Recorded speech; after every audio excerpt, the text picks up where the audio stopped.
Bhajpa UP की 80 लोकसभा सीटों पर पूरी तैयारी के साथ नजर गड़ाए हुए है। बीजेपी समर्थक 80 सीटों पर दावा कर रहे हैं, लेकिन कितनी सीटों पर जीत मिलेगी ये 4 जून को साफ हो जाएगा। पूर्वांचल की जौनपुर लोकसभा सीट पर भाजपा की तैयारियों को धार देने के लिए योगी सरकार में मंत्री और जौनपुर सदर से विधायक गिरीश चंद्र यादव पूरे दमखम से लगे हुए हैं। न्यूज बुक 24 ने उनसे बात की और जाना कि आखिर 400 पार के नारे को सफल बनाने के लिए बीजेपी किस तरह से तैयारी में है। आप भी सुनिए। नमस्कार, आप देख रहे हैं न्यूज बुक 24। मैं अर्पित आलोक मिश्रा आज जौनपुर में खड़ा हूं। हमारे साथ योगी सरकार में मंत्री गिरीश यादव जी हैं। सबसे पहले आप अपने चुनाव अभियान, आपको प्रत्याशी मिल चुका है।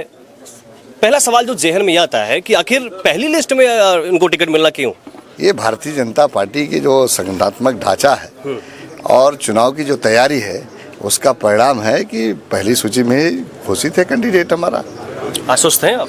पूरी तरह से आश्वस्त हैं। लोग तो कहते हैं कि आप कांग्रेस से आए हैं तो थोड़ा मशक्कत करनी पड़ेगी। नहीं, देखिए ये बात जरूर है कि कांग्रेस में रहे, लेकिन इन्होंने जब देश के हित में बात आई, जब 370 का जो हटाने का प्रस्ताव लोकसभा में पेश हुआ था और कांग्रेस ने जब विरोध किया, तो ये देश के नागरिक होने के नाते, भारत माता के सपूत होने के नाते इनके मन में आया कि जो 370 का विरोध कर रहे हैं वो देश के हितैषी नहीं है। इसलिए इन्होंने इस बात का संकल्प लिया कि हम भारतीय जनता पार्टी के साथ रहेंगे। और जब से भारतीय जनता पार्टी में आए हैं, चाहे जितने भी चुनाव हुए सब में लगन से, मेहनत से, परिश्रम से करके पार्टी को जिताने का काम किया है और पार्टी ने इन पर भरोसा व्यक्त करके इनको उम्मीदवार घोषित किया है।